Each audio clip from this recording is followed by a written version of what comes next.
नमस्कार. हॅलो सह्याद्री या कार्यक्रमात मी पूनम चांदोरकर आपल्या सगळ्यांचं मनापासून स्वागत करते. मंडळी, मागच्या वर्षीच्या प्रदीर्घ कालावधीनंतर आणि अनेक वाईट अनुभवानंतर देशाची आर्थिक राजधानी हळूहळू पूर्वपदावर येते असं वाटू लागताच कोरोनाच्या या दुसऱ्या लाटेने पुन्हा एकदा आपल्या सगळ्यांचं जनजीवन विस्कळीत करून टाकलेलं आहे. पुन्हा एकदा ये रे माझ्या मागल्या ही परिस्थिती आली आणि या परिस्थितीवर नियंत्रण ठेवण्यासाठी सरकारला पुन्हा एकदा लॉकडाऊनची घोषणा करावी लागली. मागचं अख्खं वर्ष जरी आपण या कोरोनाबरोबर असलो ना तरी अजूनही अनेक प्रश्न आपल्यापुढे आ वासून उभे आहेत आणि आपण अजूनही त्या प्रश्नांची उत्तरं शोधत आहोत. आणि म्हणूनच आजच्या आपल्या या भागात आपण याच महत्त्वाच्या विषयावर चर्चा करणार आहोत. आजचा आपला विषय काय आहे ते बघूया. आजचा आपला विषय आहे लॉकडाऊन, कोरोना आणि काळजी. आणि या महत्त्वाच्या विषयावर मार्गदर्शन करण्यासाठी सह्याद्री वाहिनीवर आपण नेहमीच तज्ञ व्यक्तींना आमंत्रित करत असतो. आज आपल्याबरोबर आहेत डॉक्टर संतोष चौधरी. नमस्कार संतोषजी. हॅलो सह्याद्री कार्यक्रमात तुमचं मनापासून स्वागत. धन्यवाद. डॉक्टर संतोष चौधरी सहाय्यक संचालक आरोग्य सेवा पालघर, जिल्हा पालघर इथून आहेत. रोगप्रतिबंधक आणि वैद्यकीय शास्त्र यामध्ये त्यांनी प्रावीण्य दिलेलं आहे. आज आपण त्यांच्याकडून लॉकडाऊन, कोरोना आणि काळजी यामध्ये सगळ्यात महत्त्वाचं म्हणजे आपण आपली काळजी कशी घेतली पाहिजे, ह्या लॉकडाऊनमध्ये काय नियमांचं पालन केलं पाहिजे आणि या कोरोनाला आपल्यापासून दूर कसं ठेवलं पाहिजे या सगळ्यांविषयी चर्चा करणार आहोत. मी तर अनेक प्रश्न विचारणार आहे. तुमच्याही मनात अनेक प्रश्न असतील. प्रश्न विचारण्यासाठी आमचे दूरध्वनी क्रमांक असे आहेत 022 24 90 80 50 24 98 80 50. मोबाईलवरून डायल करताना 022 हा एसटीडी कोड डायल करावा. एक नम्र विनंती, प्रश्न आजच्या आपल्या महत्त्वाच्या विषयाला अनुसरून असावेत आणि प्रश्न विचारताना आपल्या दूरध्वनी संचाचा आवाज थोडा कमी ठेवावा, जेणेकरून तुमचे प्रश्न सलग आमच्यापर्यंत पोहोचतील आणि आजच्या आपल्या तज्ज्ञांकडून आपण जास्तीत जास्त मार्गदर्शन करून घेऊ शकतो. आजच्या आपल्या कार्यक्रमाला सुरुवात करूया. आजचा आपला महत्त्वाचा विषय आहे लॉकडाऊन, कोरोना आणि काळजी. आणि आपल्याबरोबर आहेत डॉक्टर संतोष चौधरी. सर, कार्यक्रमात पुन्हा एकदा स्वागत. कारण खरं तर खूप महत्त्वाचा विषय आणि खूप माहिती आम्हाला तुमच्याकडून घ्यायची आहे. कुठेतरी असं वाटत होतं की हे सगळं पूर्वपदावर येतंय, सुरळीत होतंय आणि बघता बघता पुन्हा पहिली लाट आणि त्याच्यानंतर आता कोरोनाची ही दुसरी लाट आली आहे आणि पुन्हा एकदा सगळं जनजीवन विस्कळीत झालेलं आहे. पुन्हा एकदा तेच भय आपल्या सर्वसामान्यांच्या मनामध्ये निर्माण झालेलं आहे. ते भय हळूहळू काढायचंच आहे. पण मला सांगा, या दोन लाटांमध्ये काय फरक आहे, काय सांगू शकाल? कोरोनाची पहिली लाट आली होती. मला वाटतं आपण अशाच कार्यक्रमामध्ये मी त्यावेळेस पण सांगितलं होतं मार्चमध्ये की हा जो आपला कोरोना व्हायरस आहे हा आपला वेगवेगळा रूप दाखवत आहे आणि हा दुसऱ्या रूपामध्ये परत आपल्या संपूर्ण देशामध्ये ह्या व्हायरसने विस्फोटच केला आहे. तर दुसऱ्या लाटेमध्ये असं दिसून आलं की बऱ्या प्रमाणात मध्ये पूर्वी पहिल्या लाटेमध्ये जे व्यक्ती इन्फेक्ट झाले होते कदाचित ते या लाटेमध्ये परत इन्फेक्ट होत आहेत. याच्यामुळे ह्याचा जो हा पर्टिक्युलर स्ट्रेन आहे तो नवीन आहे आणि हा प्रत्येक पूर्वी फक्त अडल्ट व्हायचा, म्हणजे वयोवृद्ध लोकांना व्हायचा किंवा एखाद्या रोगप्रतिकार शक्ती कमी असणाऱ्याला व्हायचा. आता हा व्हायरस सगळ्यांनाच होतो, म्हणजे मुलांना पण होतो आणि गरोदर महिला, मुले आणि सगळ्या सेक्टरमध्ये हा व्हायरस. आणि ह्यामध्ये अजून एक फरक असा आहे की हा खूप झपाट्याने वाढतो, म्हणजे झपाट्याने स्प्रेड होतो. कारण कॉन्टॅजियस जो व्हिरुलन्स आहे तो खूप जास्त प्रमाणात आहे. मागच्या वेळेस बघितलं होतं की आपण हा प्रसार होताना एवढ्या झपाट्याने वाढला नाही. आपण आपल्या महाराष्ट्राचीच गोष्ट केली तर मागच्या 15 दिवसामध्ये आपले जवळपास 6 लाख केसेस आपले ऍड झालेत. त्यामुळे हे किती मोठ्या प्रमाणात वाढतं. जे पूर्वी आपण मागच्या वर्षभरात ते केसेस आपल्याला नव्हत्या तर एका महिन्यामध्ये हा केसेस वाढलेत. म्हणजे हा जो ज्या प्रमाणात हा प्रतिसाद वाढतो त्याचा असं दिसून येतं की मोठ्या प्रमाणात त्याचं कॉन्टॅजिसिटी आहे आणि त्याचं व्हिरुलन्स आहे. तर ह्या दोन याच्यामध्ये हा फरक मला जाणवला की लहान मुलं पण अफेक्ट होत आहेत, जे पूर्वी व्हायचे नाही आहेत. आणि आता कळत नाही की कोण पॉझिटिव्ह आणि कोण निगेटिव्ह आहे. त्यामुळे असिम्प्टोमॅटिक केसेस पण स्प्रेड होतं आणि त्यामुळे आपल्याला एक्झॅक्टली आपला स्वतःचा बचाव करणं ह्याच्यामध्ये खूप गरजेचं वाटतं. अगदी खूप महत्त्वाचा असा मुद्दा तुम्ही सांगितला की आता हा जो व्हायरस ज्या संख्येने वाढत आहे झपाट्याने, जसं मागच्या वर्षी फक्त आपण म्हणत होतो की एक 50 किंवा 60 वर्षाच्या पुढच्या लोकांना जास्त धोका आहे, पण यावेळेला आपण तेही म्हणू शकत नाही, इतक्या झपाट्याने हा वाढतोय आणि जात पात वर्णभेद याच्या पलीकडे जाऊन हा व्हायरस सगळ्यांना होत आहे. ह्याच्यामध्ये तुम्ही आता खूप छान सांगितलं की फक्त एकच आपण करू शकतो की आपली काळजी घ्यावी. मग घरी राहून आपण आपली खबरदारी कशी घेऊ शकतो, काय सांगाल प्रेक्षकांना? तर माझ्या सगळ्या प्रेक्षकांना माझी विनंती आहे की खूप लक्षपूर्वक ही गोष्ट ऐकण्याची गरज आहे. कारण आज आपण पाहतोय की आपल्याला रुग्णालयामध्ये बेड उपलब्ध होण्यापासून ते ऑक्सिजनचा पुरवठा असे मोठे गंभीर प्रश्न आज शासनापुढे आहेत, आपल्या सगळ्यांसमोर आहेत. एक सामाजिक बांधिलकी म्हणून पूर्वी पण मी सांगितलं होतं की घरच्या घरी बऱ्याच गोष्टी आपल्याला ज्या करता येतात जेणेकरून आपण आपल्या स्वतःचं रोगप्रतिकारशक्ती आपण वाढवू शकतो. तर रोगप्रतिकारशक्ती वाढवण्याकरता तुम्हाला चांगली झोप घेणं खूप आवश्यक आहे. कारण कोविडच्या काळामध्ये आपण रात्रभर कधी कारण ऑफिस बंद असतात, घरी बसून कामं करायचे आहेत किंवा बऱ्याच वेळेस आपण इंटरनेटवर किंवा टीव्हीचा वापर हे वाढतो, त्यामुळे झोपेची सायकल बदलते, त्यामुळे रोगप्रतिकारशक्ती कमी होते. त्यामुळे आपल्याला कमीत कमी 7 ते 8 तास योग्य झोप असणे खूप आवश्यक आहे, जी रोगप्रतिकारशक्ती वाढवतं. त्यात योग्य आहार, संतुलित आहार जो वेळेवर घेणे, योग्य म्हणण्यापेक्षा मी असे सांगेन की ज्या वेळेत आपल्याला तो आहार घ्यायचा आहे तो आहार घेणं खूप आवश्यक आहे. तर योग्य आहार, संतुलित आहार, सकस आहार ज्यामध्ये प्रोटीन्स असतील, चांगल्या प्रमाणात मिनरल्स असतील, विटॅमिन्स असतील, या सगळ्या गोष्टीचा एक संतुलित आहार आपल्याला खूप गरजेचा आहे. कारण जेव्हा आपल्याला हा आजार होईल त्यावेळेस आपल्याला हा आपला जो आहार आहे किंवा आपली जी रोगप्रतिकारशक्ती आहे तीच आपल्याला वाचवणार आहे. कारण हा विषाणू आहे, त्यामुळं विषाणूच्या कुठल्याही प्रकारच्या रोगप्रतिकारशक्तीला विषाणू जेव्हा आपल्या शरीरामध्ये पसरतो त्यावेळेस आपली रोगप्रतिकारशक्ती त्याच्यासोबत कसं डील करते, मी कशा प्रकारे ते फाईट करतं, ते फार महत्त्वाचं आहे. त्यामुळे आपली रोगप्रतिकारशक्ती वाढवण्याकरता आपला आहार, आपली दैनंदिन दिनचर्या, आणि तुम्ही पाहत असाल की मुंबई, पुणे, नागपूर ह्या शहरी भागात मोठ्या प्रमाणात का प्रसार होतो, मागच्या वेळेस पण आपण हा बघितला. कारण हा दिनचर्या जे ह्या सिटी लाईफमध्ये आहे ती कुठेतरी बदलली पाहिजे, ती कुठेतरी फाउंडेशन चेंज करून आपलं रुटीन चेंज केलं पाहिजे, आपली दिनचर्या चांगली झाली पाहिजे. तर सकस आहार, योग्य पुरेशी झोप आणि व्यायाम, मी म्हणेन की कमीत कमी अर्धा 1 तास व्यायाम तरी घरी बसल्या करू शकतो, टेरेसवर करू शकतो किंवा घरी सायकलिंग करू शकतो. भरपूर आपल्या भारतीय योगासने खूप आहेत, त्यामुळे योगासनामध्ये आपली रोगप्रतिकारशक्ती वाढते, अशा प्रकारचे योगासने आपण करू शकतो.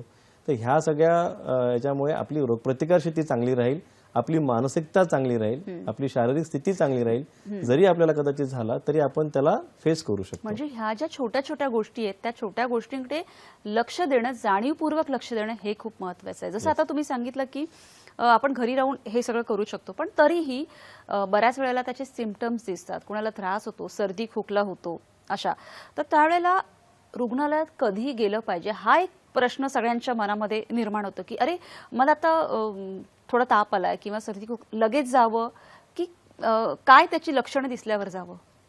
तर ह्या कोविड-19चा जो सेकंड वेव्ह आहे त्यामध्ये मी बघितलं की बऱ्याच प्रमाणामध्ये माइल्ड सिम्पटम अगोदर येतात, जसं घशामध्ये खवखव होणे किंवा हेडॅक म्हणजे डोकं जड पडणे आणि विकनेस येणे, अशा प्रकारचे पहिले सिम्पटम सुरू होतात आणि आपल्याला वाटतं की काही नसेल म्हणजे, पण त्यावेळेस जर आपण त्याची योग्य तपासणी केली नाही तर आपण आपल्या घरच्या लोकांना सगळ्यांना इन्फेक्ट करू शकतो. त्यामुळे आपल्या जसं हे सिम्पटम वाढतील तेव्हा आपण स्वतःला आयसोलेट करणे, म्हणजे स्वतःला बाकी इतरांपासून वेगळं ठेवणे हे पहिला मुद्दा आहे, जेणेकरून आपण बाकीच्या घरच्या लोकांना सांगू शकतो की मला थोडासा त्रास होतोय आणि मी थोडा वेगळा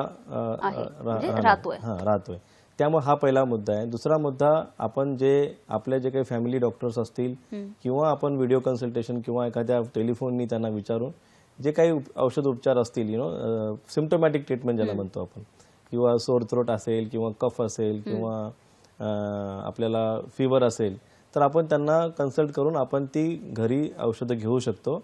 आणि एक ऑक्सिजन मीटर मिळतं, ऑक्सिमीटर ज्याला आपण पल्स ऑक्सिमीटर म्हणतो, ज्याच्याने आपलं ऑक्सिजन आपण मॉनिटर करतो. या गोष्टी आपण घरच्या घरी मॉनिटर करायच्या आणि योग्य आहार घरच्या घरी घ्यायचा आणि आपली व्यवस्थित दिनचर्या ठेवायची. आपल्याला वाटतं की माझं ऑक्सिजन सॅच्युरेशन कमी होत आहे आणि माझा तापच उतरत नाहीये आणि मला ब्रेथलेसनेस फील होत आहे, तेव्हा आपण आपल्या डॉक्टरांच्या सल्ल्याने आपल्या डॉक्टरकडे यायचं. पण आपण आपली तपासणी करून घेणे पण तेवढी आवश्यक आहे. पण जेव्हा सिम्पटम असतील त्या तपासणी करून आपल्याला शंका असेल की नाही मला खरंच कोरोना आहे का नाही मला पाहायचं आहे, तर आपण टेस्टिंग करून आपण ते निदान करू शकतो आणि निदानानंतर आपण घरी राहून सुद्धा ह्याचे ट्रीटमेंट घेऊ शकतो. जर आपल्या निदानाची आपल्याकडे सोय नसेल, आपण एका गावात राहत असाल, तर घरच्या घरी हा डॉक्टरांच्या सल्ल्यानुसार औषधं घ्यायचे आणि घरी आपण स्वतः मॉनिटर करायचं की माझा ऑक्सिजन लेवल किती आहे, बरोबर आहे का, आणि त्याच्यानुसार आपण ठरवायचं की मग ते आपल्याला किंवा माझं ऑक्सिजन सॅच्युरेशन कमी होत चाललंय, मला ब्रेथलेस व्हायला लागले, तरच आपल्याला हॉस्पिटलची गरज आहे. जसं आता तुम्ही एक हे सांगितलं की टेस्टिंग, हा जो शब्द तुम्ही वापरला की टेस्टिंग, आता काय होतंय की असं थोडंसं कुठेतरी बघायला मिळतंय की टेस्टिंग खूप मोठ्या प्रमाणावर केलं जात आहे. मग नक्की कोणी करावं आणि त्याची गरज किती आहे? पूर्वी टेस्टिंग करता खूप रेजिस्टन्स होता, मी सांगेन, कारण प्रत्येक टेस्ट केलेल्या व्यक्तीच्या जे नातेवाईक असतात त्यांना क्वारंटाईन केलं जायचं, त्यामुळे भीतीने लोक टेस्टिंगच करत नव्हते. तर मित्रांनो, टेस्टिंग न करणे पण चुकीचं आहे आणि करायचं कधी, जेव्हा आपल्याला सिम्पटम येतात किंवा विनाकारण सिम्पटम नसताना टेस्टिंग करणं ते काही योग्य नाही आहे. कारण ऑलरेडी टेस्ट करणारे जे सॅम्पल्स आहेत त्याचं प्रोसेसिंग टाईम खूप वाढतो आणि ज्याला खरंच त्याचा रिपोर्टची गरज आहे त्यांना रिपोर्ट जल्दी मिळत नाही आहेत. त्यामुळे तुम्हाला जेव्हा सिम्पटम असतील, जेव्हा कोरोनाची लक्षणं तुम्हाला आढळून येतात, तुमच्या डॉक्टरच्या सल्ल्याने तुम्ही ते टेस्ट करायचं आणि टेस्टिंगचा रिपोर्ट येण्याच्या अगोदरपासून तुम्ही तुमचे जे काही उपाययोजना तुम्हाला आम्ही सांगू त्या उपाययोजना तुम्हाला करायचे. त्यामुळे टेस्टिंग करणं, व्यक्तीला फक्त सिम्पटम असतील तरच टेस्ट करा. विनाकारण आपण एखाद्या काळजी करून की नाही मला बी असेल किंवा मलाही होईल तर मी अगोदर टेस्टिंग करून घेईन, तर ते टेस्टिंग न करता ज्या लोकांना खरंच गरज आहे, ज्यांचे सिम्पटम्स आहेत, अशाच व्यक्तींनी टेस्ट करायचं आहे, जेणेकरून आपल्या टेस्टिंगवरचा जो लॅबवरचा जो लोड आहे तो कमी होईल आणि ज्यांची रिपोर्ट्स लवकर येणे अपेक्षित असतात ते जो ड्युरेशन आहे 48 तासाचा तो 24 तासावर येईल. अगदी खरं. जसं आता डॉक्टरांनी सांगितलं की विनाकारण फक्त घाबरून मला कोरोना आहे की नाही हे फक्त बघण्यासाठी टेस्टिंग करू नये, तर त्यांनी जी सांगितली दिनचर्या, त्या दिनचर्येचं पालन करावं. डॉक्टर, आता आपल्याकडे वॅक्सिन पण आलेलं आहे आणि खूप मोठ्या प्रमाणावर आपल्या इथे वॅक्सिन खूप लोकांना दिलं गेलेलं आहे. ते वॅक्सिन घेतल्यावर काय काळजी घेणं गरजेचं आहे, काय सांगाल? वॅक्सिनेशन आपल्याकडे सुरू झालं. महाराष्ट्रामध्ये मोठ्या प्रमाणात वॅक्सिन होत आहे.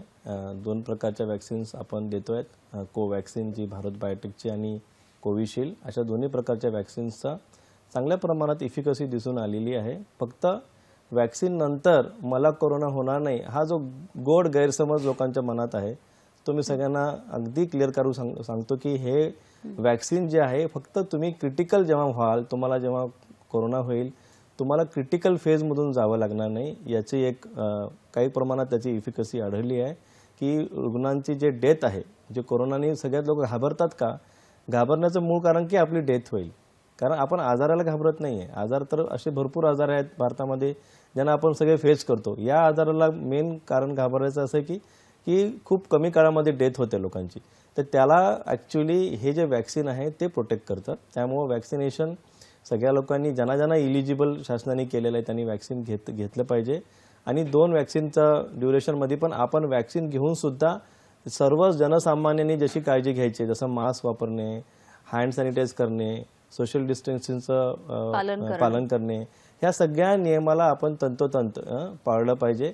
कारण जसं आपण बिहेव करू तसंच आपले बाकीचे घरचे मेंबर करतील, बाकी आपला समाज करेल. तर मी तर म्हणतो की सगळ्या सुज्ञ लोकांनी ह्या काळजी घेणं अतिशय आवश्यक आहे.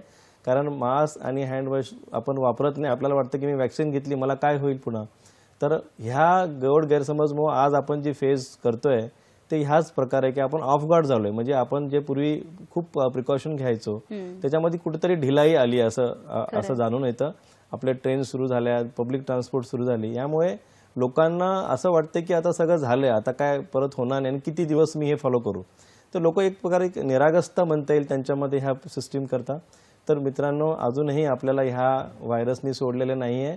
तर माझी कृपया सगळ्यांना विनंती आहे की सगळ्यांनी याचं पालन करावे.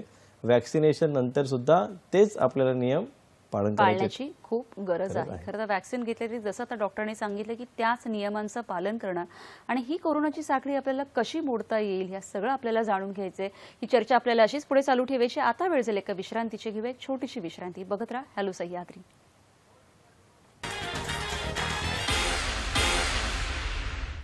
विश्रांतीनंतर सगळ्यांचं पुन्हा एकदा स्वागत. लॉकडाऊन, कोरोना आणि काळजी या महत्त्वाच्या विषयावर आपण चर्चा करत आहोत आणि आपल्याबरोबर आहेत डॉक्टर संतोष चौधरी. डॉक्टर, विश्रांतीवरून आपण आलेलो आहे. चर्चा पुढे चालू ठेवायची, पण चर्चेला सुरुवात करण्यापूर्वी मला आपल्या सगळ्या प्रेक्षकांसाठी एक टिप काय द्याल तुम्ही महत्त्वाची? तर सगळ्यात महत्त्वाची टीप अशी आहे की आपण घरी बसल्या काही गोष्टी करू शकतो ज्याने आपल्याला, जसं आपण हँड सॅनिटाईज करतो आणि मास्क वापरतो. बऱ्याच लोकांना सॅनिटायझेशनचं म्हणे आपण अल्कोहोलचा अलर्जी असतं, तर आपण सोप वॉशने हँड सॅनिटायझेशन करतो. पण आपण इतकं करून सुद्धा काही लोकांना मी असं बघितलं की त्यांना परत कोरोना झालाय. तर ते लोक, त्यांना डिस्करेजिंग होईल कारण मी इतकं प्रिकॉशन घेऊन ते का झाला. तर मित्रांनो, अजून करू शकतो आपण की एक ग्लास गरम पाण्यामध्ये 1 चम्मच हळद टाकून आणि त्याच्यामध्ये जर तुमच्याकडे अवेलेबल असेल तर गाईचं गोमूत्राचं अर्क 5 ml टाकून तुम्ही त्याचं गार्गलिंग म्हणजे गुळण्या करणे, हे जर तुम्ही केला तर तुमचं थ्रोट पण सॅनिटाईज होईल. आणि एक प्रूव्हन आहे, शास्त्रीय उदाहरण आहे की हळदी, आपण पूर्वी पण हळदीचं दूध घ्यायचो. तुम्हाला आठवते, तुमची आजीबाईंना विचारा, तुम्हाला सांगेल की बा हळदीचं दूध घेतात का. हळदमध्ये अँटीव्हायरल म्हणजे अँटी विषाणू प्रॉपर्टीज आहेत आणि गाईच्या गोमूत्रामध्ये पण मोठ्या प्रमाणात अँटीव्हायरल प्रॉपर्टीज आहेत. तर याने तुम्ही जर गार्गलिंग केला तर तुमचं थ्रोट पण सॅनिटाईज होईल. जे वर्किंग लोक आहेत त्यांना तर हे 2 वेळेस करणं मी सांगतो अत्यावश्यक आहे. ही महत्त्वाची टीप तुम्ही सगळ्यांनी लक्षात ठेवणं गरजेचं आहे. खूप खूप धन्यवाद. चर्चा पुढे चालू ठेवूया. अधिक फोन घेऊया. अशोक राणे आपल्याशी बोलतायत सांताक्रूजवरून. नमस्कार, बोला राणेजी. नमस्कार, तुमचा प्रश्न विचारा. हॅलो, माझा प्रश्न हा आहे की माझ्या आईने 6 मार्चला पहिला डोस घेतला होता आणि दुसरा डोस त्यांचा ड्यू होता 19 मार्चला. पण आणि दुसरा डोस 19 एप्रिलला होता. पण 30 मार्चला त्यांना कोरोनाचं इन्फेक्शन झालं. आता त्या रिकव्हर झाल्या. तर मी सेकंड डोस कधी घ्यायचा? बरं, धन्यवाद अशोकजी. मला असं वाटतं की त्यांनी हा जो प्रश्न विचारला तशी अजूनही काही केसेस होऊ शकतात की जसं मगाशी तुम्ही सांगितलं की हा गोड गैरसमज दूर करा की एक वॅक्सिन घेतल्याच्या नंतर मला कोणाला कोरोना होणारच नाही. तसं जर असं कोणाला झालं असेल तर काय दुसरं वॅक्सिन घ्यायचं की नाही किंवा काय आहे? तर जो पहिला 2 वॅक्सिन आहेत आपल्याकडे भारतामध्ये, आपण कोवॅक्सिन आणि कोविशिल्ड. तर तुम्ही कोवॅक्सिन घेतली असेल तर त्याचा 1 महिन्यानंतर आपण ती वॅक्सिन रिपीट करतो आणि कोविशिल्डचा आपण 6 आठवड्या ते 8 आठवड्याच्या नंतर ती वॅक्सिन सेकंड डोसचं रिपीट करतो. तर या काळामधल्या काळामध्ये जर त्या व्यक्तीला जर आजार झाला तर त्या आजारापासूनच्या डिस्चार्जच्या पिरियडपासून 4 आठवडे अजून आपल्याला थांबायचे आहेत. जसं समजा तुम्ही उदाहरण 10 तारखेला घेतलं, तुमचा डोस नेक्स्ट मंथच्या 10 तारखेला होता, तर तुम्हाला त्या काळामध्ये तुम्हाला मधल्या काळात जर तुम्हाला कोरोना झाला तर तुम्ही अजून त्या आजारापासून 4 आठवडे थांबायचं आहे आणि 4 आठवड्यानंतर तुम्हाला ती सेकंड डोस घ्यायचा आहे. म्हणजे मिनिमम तुमचं आजारापासूनचं जे ड्युरेशन आहे तो 4 आठवडे असावा. तो तुमची आजारातून तुम्ही 4 आठवड्यात रिकव्हर होणार, मग तुम्हाला सेकंड डोस घेता येईल.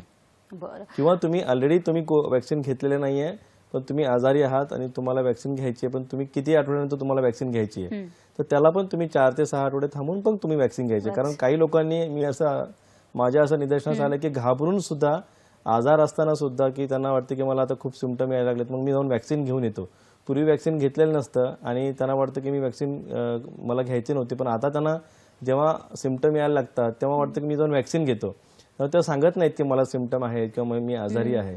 तर हे चुकीचं आहे, कारण जेव्हा तुमचं ऑलरेडी तुम्ही आजारी आहात तर तुमचं निदान होणं गरजेचं आहे आणि निदान तुम्हाला वाटतं की तुमचं कोरोना सगळे सिम्पटम्स आहेत तर कृपया तुम्ही 4 आठवडे तुम्ही ती वॅक्सिन घेऊ नका. तुम्ही जेव्हा आजारी असाल तुम्ही त्याचं निदान करा, त्याचं ट्रीटमेंट घ्या आणि 4 आठवड्यानंतर ती वॅक्सिन घ्या. तर ह्या ड्युरेशनमध्ये 4 ते 5 आठवडे ड्युरेशन असणं गरजेचं, खूप गरजेचं आहे. आणि जसं तुम्ही सांगितलं की महत्त्वाचा मुद्दा असा आहे की कुठलीही माहिती लपवू नका. डॉक्टरांपासून कुठलीही माहिती लपवू नका. जे काही जसे आपल्याला सिम्पटम्स आहेत किंवा मी वॅक्सिन घेतलंय, कारण त्याचा धोका आपल्यालाच होऊ शकतो. डॉक्टर, मला विचारायचं आहे की कोरोनाची साखळी म्हणजे तसं खूप सगळ्या पातळींवर प्रयत्न केले जात आहेत, सरकारही प्रयत्न करतात, आपणही करतोय, पण ही साखळी कशी मोडता येईल, काय सांगता येईल? साखळी मोडण्यामध्ये सगळ्यात प्रमुख गोष्ट अशी आहे की आपण जितक्या लवकर या गोष्टीकडे आपण लक्ष देऊ. म्हणजे जसं आपल्याला सिम्पटम येतात तर आपण अंगावर काढायची सवय असते. आपल्याकडच्या गावाकडच्या लोकांना मी सांगू की महाराष्ट्रामध्ये पद्धत आहे, होईल ना काय फरक पडतो. तर आपण जेव्हा ही गोष्ट आपण आपल्या घरच्या लोकांना लगेच इन्फेक्ट करून टाकतो. म्हणजे सगळ्यात पहिला व्यक्ती जो अगोदर त्याला सिम्पटम येतात त्याच्यापासून दुसरा व्यक्ती 5व्या दिवशी त्याला दुसऱ्या व्यक्तीला होतो, म्हणजे घरच्या घरी. आणि आपण अशा काळात सुद्धा आपण जेव्हा जॉबला जातो जेव्हा आपण ट्रेनमध्ये प्रवास करतो किंवा आपल्याला माहिती आहे की आपण आजारी आहोत तरी आपण पब्लिक प्लेसेसमध्ये जातो, गर्दीच्या ठिकाणी जातो, भाजीपाले विक्री करण्याकरता जातो. तर ह्या कृपया तुम्हाला जर कुठला आजाराचे लक्षणे असतील, तुम्हाला फ्लू असेल, तुम्हाला रनिंग नोज आहे किंवा सोर थ्रोट आहे किंवा तुम्हाला ना अशा प्रकारचे कोविडसारखे लक्षणं असतील तर कृपया तुम्ही स्वतःला आयसोलेट करा, जेणेकरून आपल्याला ही साखळी पुढं थांबवता येईल. कारण मी असं बरंच बघितलं, 2 दिवस चांगलं वाटतं, मग तिसऱ्या दिवशी आपण जाऊ कामाला. मग ह्या तिसऱ्या दिवशी तुम्ही काही कोरोनामुक्त होत नाहीयेत, त्यामुळे तुम्ही हे तिसऱ्या दिवशीपासून दुसऱ्या लोकांना स्प्रेड करू शकता. तर माझी विनंती राहील की तुम्हाला जेव्हा कोरोनासारखे लक्षणं असतील तुम्ही 10 दिवस तुमची तपासणी करून घ्यावे, डॉक्टरांचा सल्ला घ्यावा आणि घरी तुम्ही आयसोलेट करावं, जेणेकरून तुम्ही सिम्प्टोमॅटिक असताना तुम्ही कुठलं ट्रॅव्हल किंवा प्रवास किंवा गर्दीच्या ठिकाणी जर नाही गेला तर ते आपल्याला स्प्रेड होण्यापासून वाचवता येईल. आणि जितक्या गर्दीच्या ठिकाणी आपण जेवढे गर्दीच्या ठिकाणी कमी करू शकतो, शासन लॉकडाऊन करण्याचा मेन मुद्दा काय की गर्दीच्या ठिकाणी कमी करणे. पुढचा प्रश्न तोच होता आणि तेच विचारायचं होतं की शासनाने हा जो आता निर्णय घेतलेला आहे की परिस्थिती नियंत्रणात आणण्यासाठी लॉकडाऊनची गरज आहे. बरेच सूर आपण असे ऐकतो की गरज आहे, नाही आहे, पण ॲज अ डॉक्टर तुम्ही काय सांगाल? कारण आता येतानाही तुम्ही परिस्थिती बघितली की आपण जसं मगाशी गप्पा मारत असताना सांगितलं की ट्रॅफिक आताही आहे किंवा थोडी वर्दळ दिसते, तर काय त्याच्या मागची कारणं आहेत? अत्यावश्यक नसताना सुद्धा लोक बाहेर पडतात, अजूनही त्यांना ती भीती नाही आहे. मित्रांनो, मला हे खूप कळकळीने सांगावं वाटतं की पूर्वीचा जो व्हायरस होता त्याने बरेच लोक वाचले आणि भारताचा खूप चांगल्या प्रमाणात भारताने आपल्या महाराष्ट्राने चांगल्या प्रकारे याचा रिस्पॉन्स दिला. आजही आपण सुज्ञ नागरिक आहात. आपण जर तुम्हाला आवश्यक नसेल तर तुम्ही खरंच बाहेर पडू नका, आपण घरी राहा आणि घरी राहून स्वतःची काळजी घ्या, चांगला व्यायाम करा, चांगलं वाचन करा, मानसिकरित्या तुम्ही स्वतःला प्रबळ बनवा. कारण तुम्हाला कधी ना कधी ह्या आजाराला फेस करावं लागलं तर तुमची मानसिक तयारी असली पाहिजे, शारीरिक तयारी असली पाहिजे. तर तुम्ही स्वतः राहून आपल्या सगळ्या सामाजिक कार्य करता हे असं मी सांगेन. कारण एखादी सामाजिक कार्य आपण बाहेर जाऊन करतो लोकांना प्रोत्साहन देण्याकरता, घरी राहून घरी राहून सुद्धा आपण काळजी घेऊन सुद्धा एक सामाजिक कार्यच करतोय. कारण जेव्हा आपण समाजाला एक उदाहरण देतो की नको असताना बाहेर पडू नका, कारण आपलं सगळ्या मुख्यमंत्र्यांनी सांगितलं, सगळ्या सिस्टीमनी सांगितलं, पण जोपर्यंत आपण स्वतःचं इंजिन स्वतः चालू नाही करत, स्वतःला वाटत नाही की मी का जावं घराच्या बाहेर, तर ही तुम्हाला जी ह्या व्हायरसची भीती जरी वाटत नसली तरी जनसामान्यांना तुम्ही हे उदाहरण तुम्ही उभं करा की मी गरज नसताना बाहेर नाही पडणार, मला खूप अत्यावश्यक वाटलं तरच मी बाहेर जाईल. जेवढ्या गोष्टी मी घरच्या घरी करू शकते, घरच्या घरी मॅनेज करू शकतो, तर घरीच राहा. आणि वयोवृद्ध लोकांना तुम्ही कदाचित दुसऱ्या म्हणजे बाहेर पाडू नका, कारण ते लोक इन्फेक्ट झाले तर आपल्याकडे ऑलरेडी सिच्युएशन अशी आहे की आपल्याकडे बेडची उपलब्ध नाही. त्यामुळे एखादा यंग व्यक्तीला तर तो व्यक्ती कमी होऊन येईल, पण वयोवृद्ध लोकांना बाकीच्या कोरोनाच्या ज्या बाकीच्या फेजेसमधून त्यांना न जाता त्या लोकांनी घरीच राहावं आणि घरच्या घरी काळजी घ्यावी. आणि आपल्या सोसायटीमध्ये त्यात थोडं मॉर्निंग वॉक आणि घरी इतकं जरी आपण करू शकलो तर ते एक मोठं सामाजिक कार्य होईल असं मला वाटतं. अगदी खरं आहे. एक पुढचा असा महत्त्वाचा प्रश्न मला विचारायचा की रेमडेसिवीर हे जे औषध इंजेक्शन आहे त्याची आवश्यकता किती आहे आणि त्याचा एवढा तुटवडा आपल्याकडे आता भासतोय, त्याच्या मागची कारणं काय?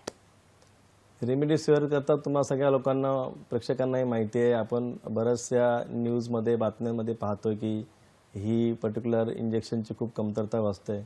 मागच्या वर्षी हा का प्रश्न नाही आला, यावर्षीच का आला? तर हे सांगायचं मला उदाहरण आहे की यावर्षी जेव्हा आपण केसेस पाहतो मोठ्या झपाट्याने वाढत आहेत आणि प्रत्येक रुग्णाला हे रेमडेसिवीर इंजेक्शन लागत नाही आहे. शासनाने काही त्याच्या गाईडलाईन्स दिलेल्या आहेत आणि WHOने पण त्याच्या गाईडलाईन दिलेल्या आहेत. ज्या व्यक्तीला ICUमध्ये किंवा अतिदक्षता विभागामध्ये भरती केल्यानंतर त्यांना रेमडेसिवीरची आवश्यकता पडते, जेणेकरून हा शेवटचा उपाय वापरला जातो की त्याचा व्हायरल जो विषाणूचा जो लोड आहे त्याच्या शरीरामधला तर प्रमाण आहे ते कमी करण्याकरता हे व्हायरल इंजेक्शन आपलं प्रभावी ठरलं होतं. त्या ठरल्याप्रमाणे ते ICU किंवा अतिदक्षता विभागामध्ये त्याला दिलं जातं. पण मध्यंतच्या काळामध्ये याचं जे कंट्रोल मेकॅनिझम होती की बऱ्याच लोकांनी स्वतःकडं म्हणजे मला लागेल, माझ्या रिलेटिव्हला लागेल, नातेवाईकाला लागेल म्हणून बराचसा स्टॉक हा आपला बऱ्याच लोकांनी करून ठेवला. त्यामुळे ज्या रुग्णांना रेमडेसिवीरची गरज आहे त्यांना कमी पडतंय. ऍक्च्युअली त्याचं प्रोडक्शन तेवढंच आहे, अजूनही प्रोडक्शन वाढणार आहे. आता ह्या 2-3-4 दिवसामध्ये अजून त्याच्या प्रमाणात वाढेल. तर आताही एक्सपोर्ट बंद झाल्यामुळे त्याचा आपल्याकडं सप्लाय होईल. तर कोणी घाबरू नका की रेमडेसिवीर नसेल तर माझा जीव जाईल, असं कधी नाही आहे. रेमडेसिवीरची आवश्यकता जी आहे ती अतिदक्षता विभागामध्ये जेव्हा एखादा रुग्ण जातो त्या रुग्णाला ते रेमडेसिवीर भेटणं आवश्यक आहे. त्यामुळे तुम्ही याकडे लक्ष द्या की तुम्हाला सगळ्यांना ते औषध मिळवून आपल्याजवळ ठेवून आणि एखाद्या रुग्णाला न भेटणे ह्यापेक्षा दुर्दैव काय असणार आहे. ज्या व्यक्तींना त्याची गरज आहे त्यांना त्याचा वापर केला पाहिजे. आणि सगळ्या डॉक्टर्स मंडळींनी पण हे पॉईंट लक्षात घेतला पाहिजे की आपण कुठल्या रुग्णांना कधी ते रेमडेसिवीर द्यावं ह्याचा एक प्रोटोकॉल शासनाने केला आहे. तो शासकीय प्रोटोकॉल आपण सगळ्यांनी जर फॉलो केला तर कृदया आपल्याला ह्या रेमडेसिवीरची इतकी जे चुनचुन झाली आता ती भासणार नाही. अगदी खरं आहे. जसं आता डॉक्टरांनी सांगितलं की गरज नसेल तर तो साठा करून ठेवू नका. आणि खरं तर आपल्या घरात प्रत्येकाच्याच घरात लहान मुलं असतात. त्या लहान मुलांची काळजी कशी घेतली पाहिजे या विषयाची चर्चा आपण नक्कीच करणार आहोत. पण आता वेळ झाली एका छोट्याशा विश्रांतीची. बघत राहा हॅलो सह्याद्री.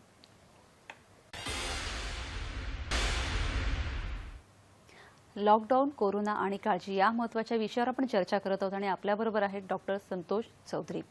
सर, विश्रांतीला जाण्यापूर्वी आपली ही चर्चा अशीच पुढे चालू ठेवायची आता, पण एक महत्त्वाची दुसरी टिप आपल्या प्रेक्षकांना काय द्याल?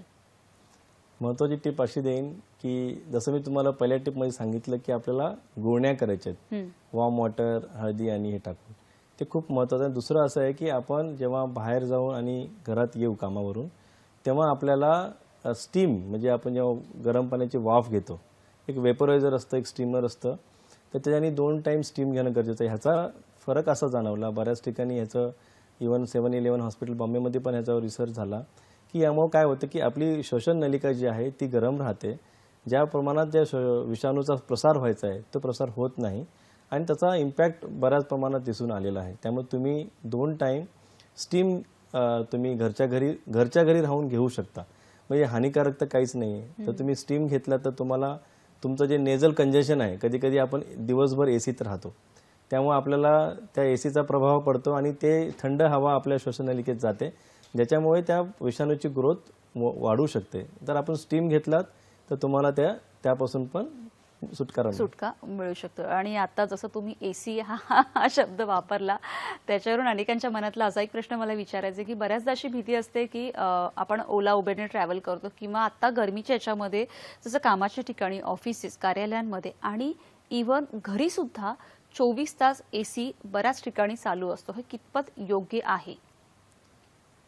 मी म्हणेल योग्य नाही, तर पर्याय पण नसतो बऱ्याच लोकांना. कारण आपण पाहतो की बऱ्याच प्रमाणात हीट काही ठिकाणी महाराष्ट्राच्या भागामध्ये मोठ्या प्रमाणात क्लायमेट वेगळ्या प्रमाणे असतं, त्यामुळे आपल्या त्या ठिकाणी पर्याय नसतो.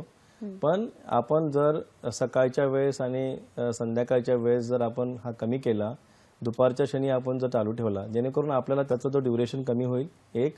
आणि आपण फ्रेश हवा, जितकी आपण फ्रेश व्हेंटिलेशन घेऊ, क्रॉस व्हेंटिलेशन घेऊ, कारण आपण त्या हवेमध्ये जे विषाणू असतात ते आपल्या शरीरामध्ये सर्क्युलेट होतात. म्हणजे आपण जेव्हा तीच हवा घेतो तर एसीमध्ये तीच हवा आपल्याकडे, आपल्या शरीरात पण तीच हवा जाते. तर एक फ्रेश हवा तुम्ही घेणं गरजेचं आहे. सकाळी लवकर उठणे आणि ती फ्रेश हवा घेणे ही खूप महत्त्वाचा भाग आहे. त्यामुळे सकाळचं ड्युरेशन आणि संध्याकाळचं ड्युरेशन जर तुम्ही अवॉइड करू शकलात तर उत्तम आहे. तुम्ही ते टॉलरेट करू शकला तर त्याच्यासारखं उत्तम काहीच नाही आहे. पण हा बऱ्याच प्रमाणामध्ये ह्युमिड क्लायमेट किंवा खूप प्रमाणात हीट आहे ज्या ठिकाणी, नागपूर डिव्हिजन किंवा नागपूर, नांदेड या ठिकाणी खूप प्रमाणात तापमान असतो, त्या ठिकाणी दुपारच्या वेळेस तुम्ही थंडावा करू शकता किंवा एअर कूलर वापरू शकता. त्यापेक्षा तुम्ही फ्रेश हवा घेणं आणि क्रॉस व्हेंटिलेशन असणं खूप जास्त महत्त्वाचं आहे. पुढच्या प्रश्नाकडे आपण वळूयाच, पण एक फोन घेऊया. विकास वाढवे आपल्याशी बोलतात परभणीवरून. नमस्कार. हॅलो मॅडम, बोला. माझा प्रश्न आहे की सिटी स्कॅन केल्यानंतर केस पॉझिटिव्ह आल्यानंतर जे स्कोर येते माइल्ड टू मॉडरेट, 4 ते 5 स्कोर आलेला आहे, मॉडरेट माइल्ड आलेला आहे, तर ते लंग्स मध्ये पांढरे डाग झालेले आहेत त्या याच्या निमोनियामुळे. तर ते किती दिवसात क्लिअर होतात आणि पुढे नंतर फायब्रोसिस होण्याचा धोका असतो का, सरला विचारायचं होतं. बरं, धन्यवाद विकास. धन्यवाद. सर, काय सांगाल त्यांना? अगदी उत्तम प्रश्न आहे विकासजींचा.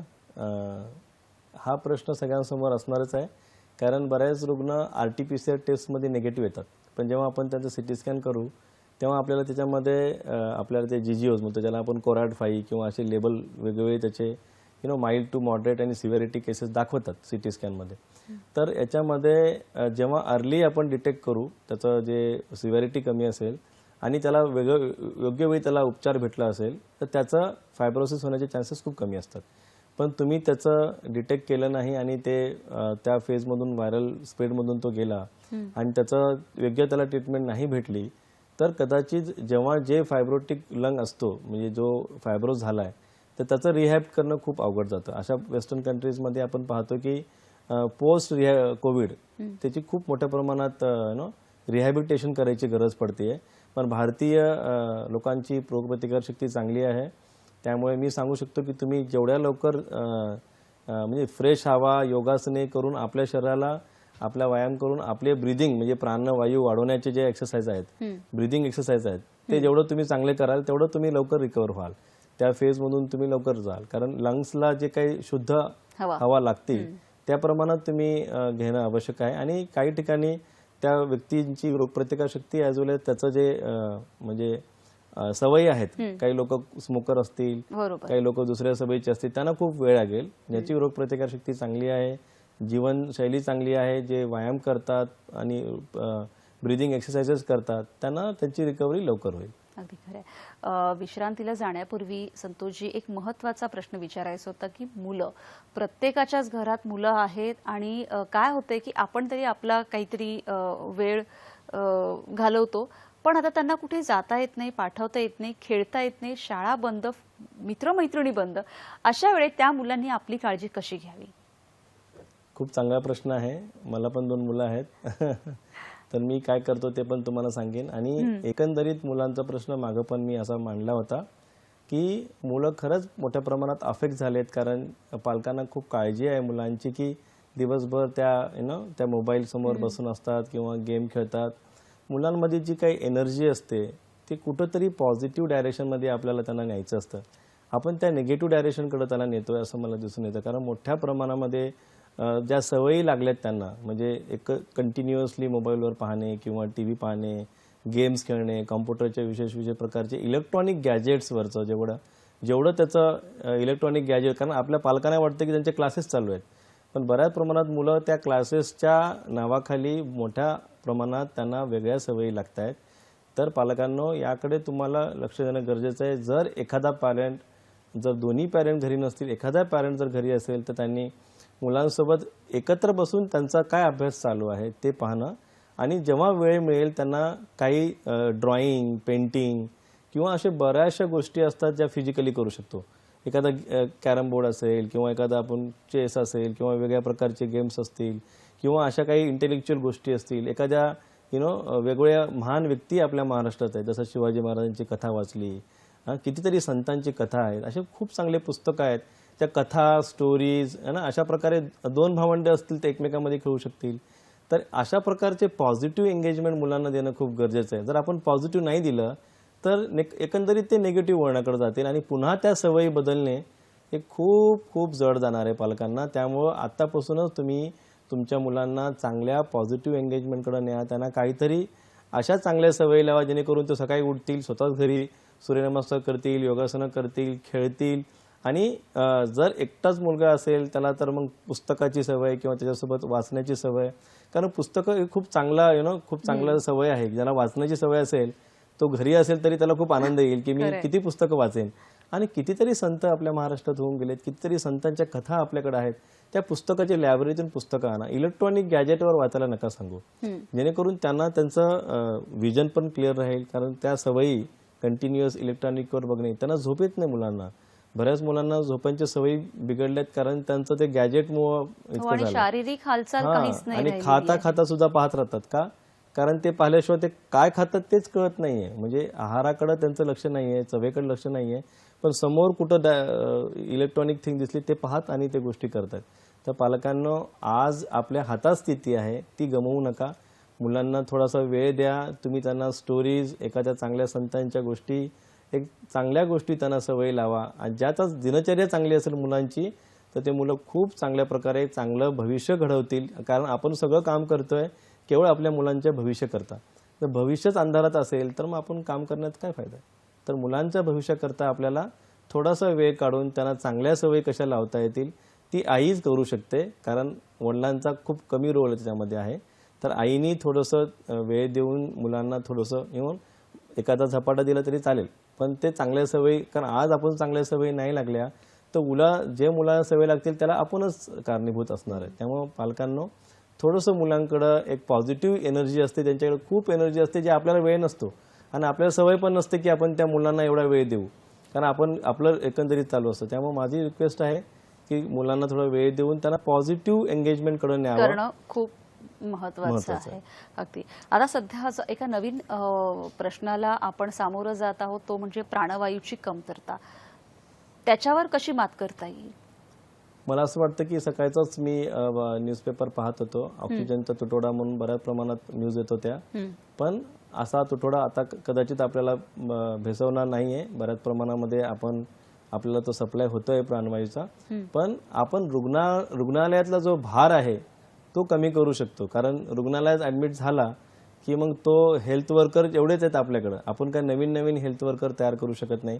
रुग्णालयावरचा भार कमी करणे ह्या प्रत्येक व्यक्तीचा एक सामाजिक ऋण आहे मी म्हणू शकतो. आपण आपल्या स्वतःला सुदृढ ठेवून आपण ऑक्सिजनची रिक्वायरमेंट वाढू न देणे, तो एक पहिला मुद्दा आहे. आणि एकदा हॉस्पिटलमध्ये गेलात तर त्याला पर्याय नसतो, कारण तो भार रुग्णाचा रुग्णालयावर आहे. त्यामुळे तो पण आता शासन स्तरावर त्याच्यावर उपाययोजना चालूच आहेत आणि ते लवकरच ते प्रश्न मिटतील. आणि पण आपण स्वतःची काळजी घेऊन आपल्याला ऑक्सिजनची गरजच पडणार नाही, जेणेकरून रुग्णालयात गेलात तरी तुम्हाला त्या ऑक्सिजनवर टाकायची गरज पडणार नाही, व्हेंटिलेटरची गरज पडणार नाही. कारण आपण ज्या प्रमाणात ह्याचं प्रमाण बघत होतो की एवढ्या प्रमाणात होणार नाही स्प्रेड, हे आपलं जे भाकीत होतं ते आपलं कुठेतरी भाकीत चुकलेलं आहे. मोठ्या प्रमाणात ह्याचा स्प्रेड होतोय, पूर्ण भारतात ह्याचा विस्फोट झाल्यासारखा स्प्रेड आहे. त्यामुळे तुम्ही स्वतःची काळजी यामध्ये नाही घेतलात, स्वतःची रोगप्रतिकारशक्ती नाही वाढवली तर कदाचित तुम्ही या सगळ्या सिच्युएशनला कारणीभूत असाल आणि तुम्हाला पण ह्या फेजमधून जावं लागेल. अगदी खरं. आणि त्याच्यावर एकच उपाय असू शकतो की स्वतःची काळजी घेणं. आपण आधी एक फोन घेऊया. रवींद्र कुडाळकर आपल्याशी बोलताय जळगाववरून. नमस्कार, बोला रवींद्रजी. नमस्कार, मी रवींद्र कुडाळकर जळगाववरून बोलतोय. माझा प्रश्न असा आहे की लॉकडाऊनच्या कालावधीमध्ये समाजामध्ये अगदी बेफिकीरपणे फिरणारे काही लोक असे दिसतात की त्यांना अति आत्मविश्वास असतो आणि त्यांना असं वाटतं की आम्हाला काही करणं होणारच नाही, पण त्यांना हे लक्षात येत नाही की स्वतःलाही हे धोकादायक आहे आणि समाजातील इतरांना आपण धोका उत्पन्न करत आहोत. याबद्दल तुम्ही काय सांगाल? आणि दुसरा मला एक आणखी प्रश्न असा आहे की किती आणि कुठे दक्षता घ्यायची हा देखील प्रश्न असतो. अति दक्षता जे कितपत चांगली, कितपत योग्य अयोग्य हे पण सांगा. नक्कीच. धन्यवाद रवींद्रजी. या प्रश्नांची उत्तर आपल्याला जाणून घ्यायचीच आहेत की किती आणि कधी आणि किती दक्षता घ्यावी. पण आता घेऊया एक छोटीशी विश्रांती. बघत राहा हॅलो सह्याद्री. विश्रांतीनंतर सगळ्यांचं पुन्हा एकदा स्वागत. लॉकडाऊन, कोरोना आणि काळजी या विषयावर आपण चर्चा करत आहोत आणि आपल्याबरोबर आहेत डॉक्टर संतोष चौधरी. डॉक्टर, चर्चेला सुरुवात करायचीच आहे, पण एक थोडक्यात महत्त्वाची टिप आपल्या प्रेक्षकांना काय द्याल? तर आपण पहिल्या 2 टिप तुम्हाला मी सांगितल्यात, गुळण्या करणे, नंतर स्टीम घेणे.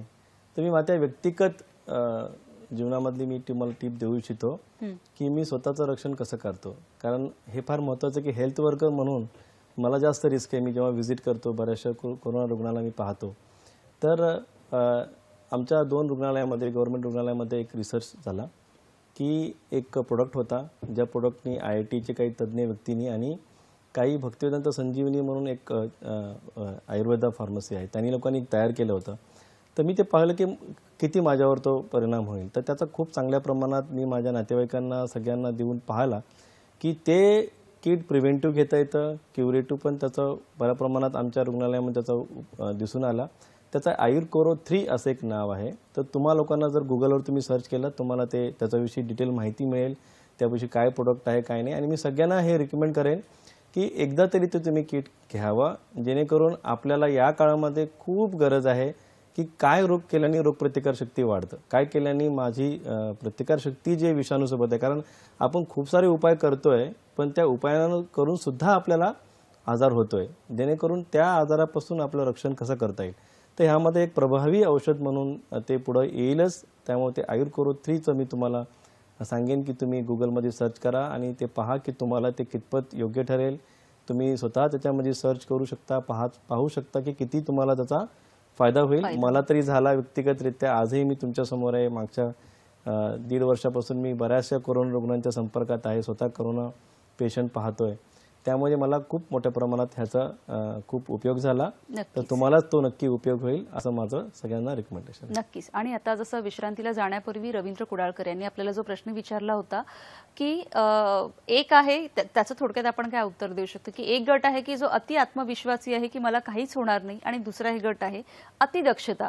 तर नक्की काय करायला पाहिजे? रवींद्र कुडाळकर सर, तुम्हाला मी धन्यवाद देऊ इच्छितो. कारण बऱ्याच ठिकाणी आपण ही सामाजिक बांधिलकी आहे की आपण सांगतो की यद्यत आचरती श्रेष्ठच म्हणतात. जे व्यक्ती चांगले व्यक्ती जे एक चांगलं उदाहरण देऊन समाजामध्ये ठेवू इच्छितात, तर काही आपण वाईट उदाहरणही पाहतो की काही लोकांनी मास्क न घालणे, मला काही होत नाही आणि असं बिनधास्त फिरणे, हे ॲक्च्युली निष्काळजीपणाचं लक्षण आहे.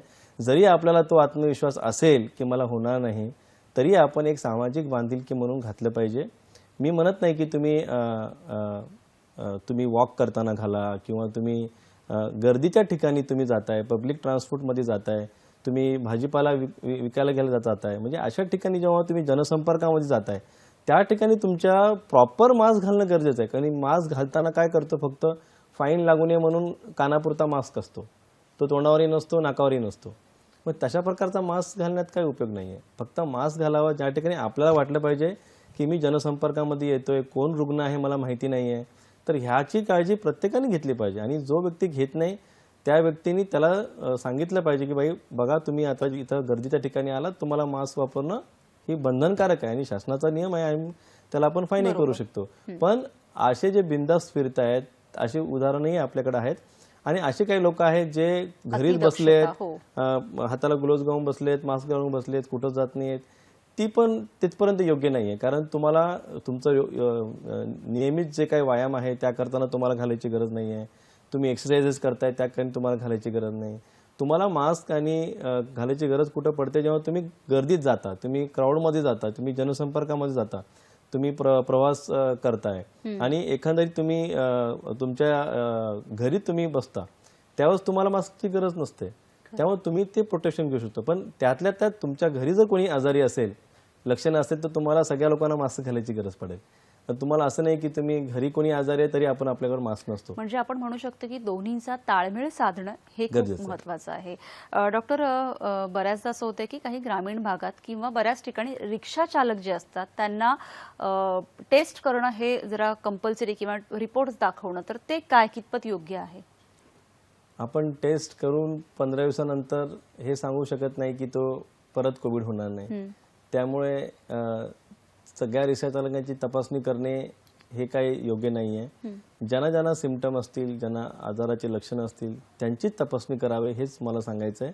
आणि ज्या व्यक्तींना स्वतः वाटतं की बाबा मी एक पब्लिक ट्रान्सपोर्टमध्ये जातोय, त्या व्यक्तीने स्वतःची काळजी घ्यावी. कारण रिक्षा चालक तुम्ही आज तपासणी कराल, 15 दिवसांनी परत त्याला तपासणी करावी लागेल. कारण त्या 15 दिवसाच्या काळामध्ये तो परत हा आजार तो कॅरी करू शकतो. त्याचा एका रिक्षा चालकाची तुम्ही आपण किती तपासणी करणार आहे? दर 15 दिवसांनी त्या रिक्षा चालकाला तर काही परवडणार नाहीये की तो तपासणी करू शकतो.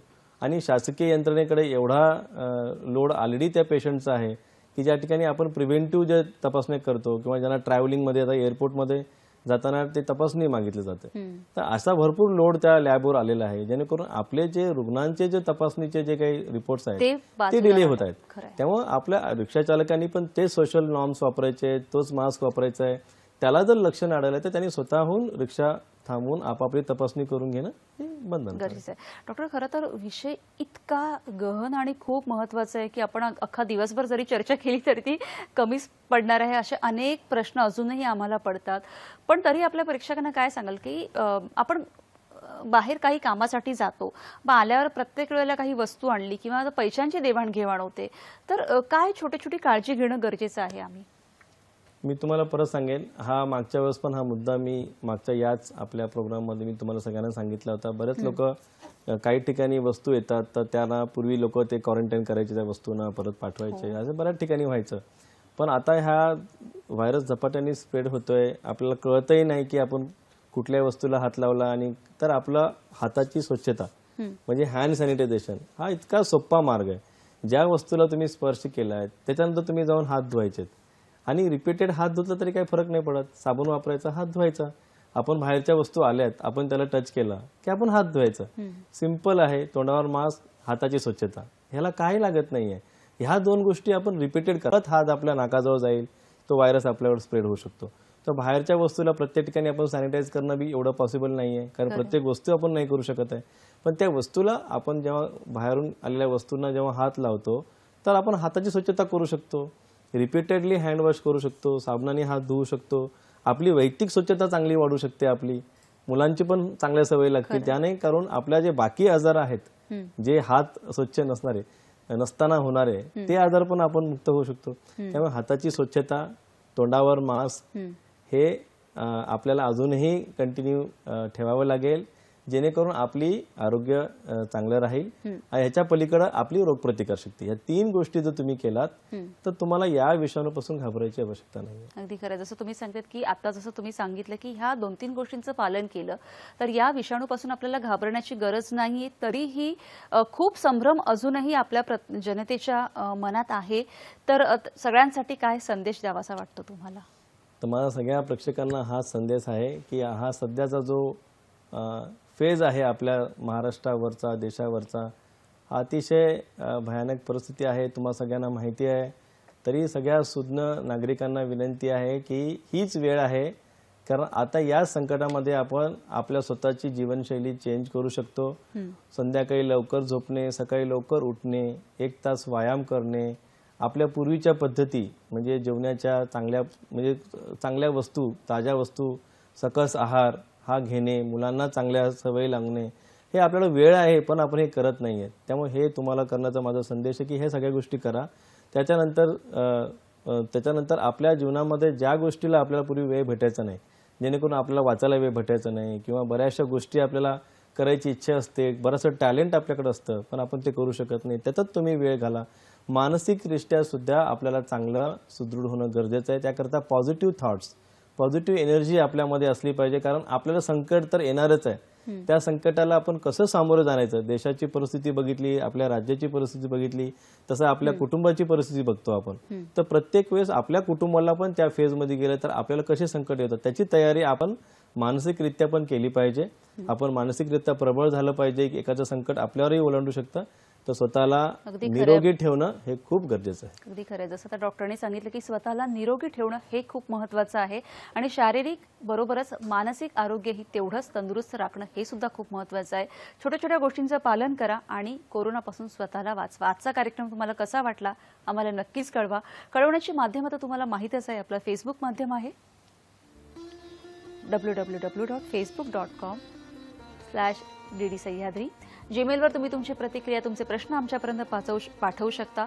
यूट्यूबवर हा कार्यक्रम तुम्ही पुन्हा बघू शकता. ट्विटर ID सुद्धा आहे. डॉक्टर, आज तुम्ही इथे आलात आणि ह्या छोट्या छोट्या गोष्टी आम्हाला सांगितल्या त्याबद्दल खरंच खूप खूप धन्यवाद. धन्यवाद. भेटूया पुढील भागात पुन्हा एका नवीन विषयासह. तोपर्यंत नमस्कार. नमस्कार.